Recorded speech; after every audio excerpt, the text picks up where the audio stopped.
Hello everyone, welcome to my channel. I hope everyone is having a wonderful day. Before starting the video, please go ahead and hit the subscribe button and give this video a like up. Today on The Young and the Restless, it's a downright dreamy Valentine's Day for several Genoa City residents. In the Paris apartment, candles are lit as Billy hopes to surprise Sally. A knock comes at the door. Billy opens it to find Phyllis standing there in a red coat. She purrs, "Hey Billy, happy Valentine's Day." Looking around, she marvels, "You went all out," as she drops her coat to reveal a sexy silk dress. Billy asks why she's there. Phyllis says it's not every day one gets a trip to Paris. Billy reminds her he's there with Sally. She shakes her head. Sally is in Genoa City with Adam. Billy pulls out his phone and leaves Sally a message. Phyllis clucks about her leaving him tonight of all nights. Billy asks again why she's there. Pouring champagne, Phyllis said she thought they could have a meeting of their own. Phyllis stretches and asks if Billy wants to dance. He says he doesn't. She mocks him for standing there pining for Sally. Digging through his box of chocolates, she talks about looking for what you want and going back to old favorites. Billy grabs the heart-shaped box, and she says he's holding onto his heart, trying to protect it. "I know how you feel."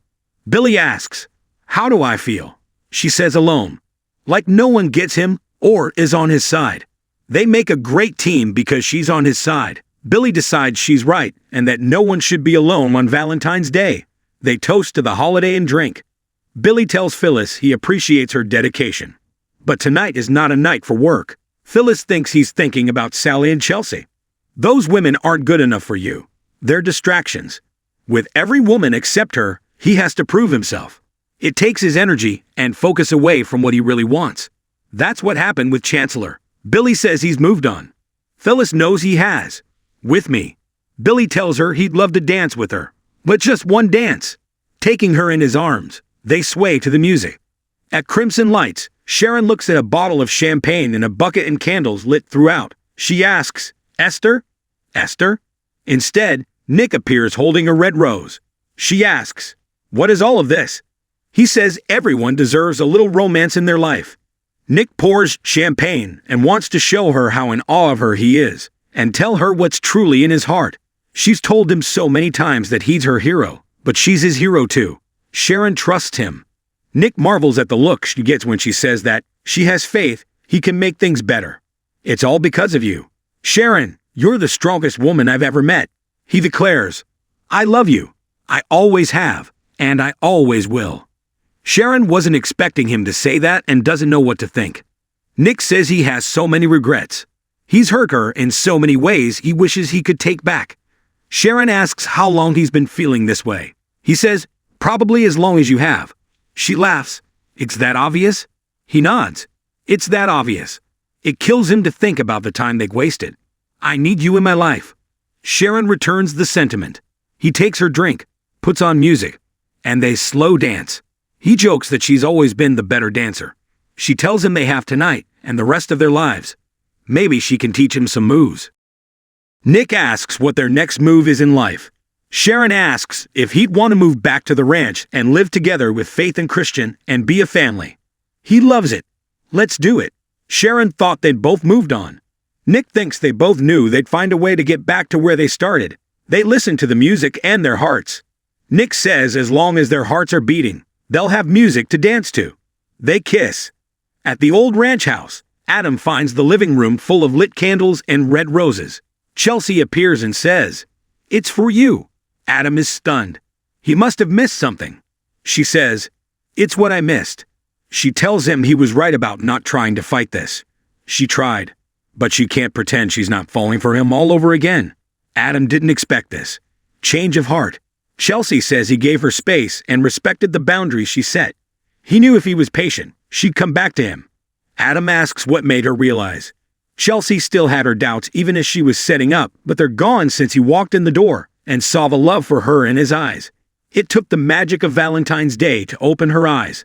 Adam has to know that Chelsea is sure and not caught up in the romance of the holiday. Chelsea tells him he's changed. They go over Connor's issues, bringing them together.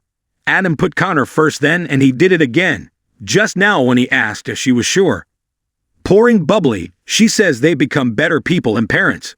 Now she sees that they could be good together. She proposes a toast to Adam, who has learned to love the people he loves better. She's grateful to be one of those people. She takes his hand and asks him to dance with her. Adam takes her in his arms. I have dreamed about this. Chelsea has too. Adam asks if they'd be there if Connor hadn't gotten sick. She says their son connects them. He's the best thing they've ever done. So why is it surprising he brought them together? They've come miles since Baltimore. This isn't about lies, but the truth. This is very real. Adam asks if she's afraid he'll break her heart again. He is. Chelsea isn't afraid. It's one more thing she gets from their son. She's sure Connor would support this, knowing it's what she wants. The talk about being brave and smart. Trust isn't easy for him. Adam's scared he will screw this up. Chelsea assures him she'll be okay no matter what. They're about to kiss when Sally appears and blurts, Adam. Adam gawps, Sally. She says she came from halfway across the world to see him. She had a dream about them. In the dream, she felt at peace. I forgave you, Adam, for what you did with Chelsea. Adam turns and Chelsea is no longer there. Sally can see she's interrupting, so she'll go. Adam thought she did, but he was wrong. Why are you here? Sally says she's there to give him another chance. Is it too late for us to try again? Adam asks, what about Billy? She says she was with him in Paris on the most romantic day of the year, and it wasn't right. She's had time to heal and can see that Adam's changed. She accepts that what happened with him and Chelsea was because of their pain. The lies he told her was because he was afraid of losing her. It took her a long time to see that. But is it too late? Has he fallen back in love with Chelsea?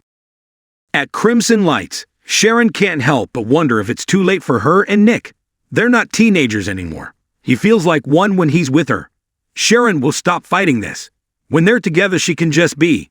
Holding hands across the table, she smiles at him. Nick is so happy to have fallen back in love with Sharon again. The best way forward is one step at a time. He stands. Sharon Newman, may I have this dance? One that lasts for the rest of our lives? Sharon replies, Nick Newman, you sure as hell can. Suddenly, he disappears. Sharon looks around. Nick, where did you go? Sharon calls out for Nick repeatedly. Have I lost you again? Nick's voice says, Sharon, I'm right here. Suddenly, Sharon awakens. She's been sleeping with her head on a table. Nick is standing there and needles that she was dreaming about him. He hopes she knows that in reality or dreamland, she can always count on him.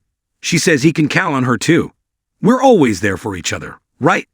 Adam tells Sally he never stopped loving her, and he hated himself for how much he hurt her. She gasps, but you're going to hurt me again. She cries. It's not your fault. She made it clear she was done with him, and there was no coming back. Adam says his heart finally had to let her go. She asks, so you have reconnected with Chelsea? Adam knows he has. I'm so sorry. Suddenly, Chelsea's voice calls out, Adam. Adam awakens on the sofa. She asks if he's okay. He was talking in his sleep.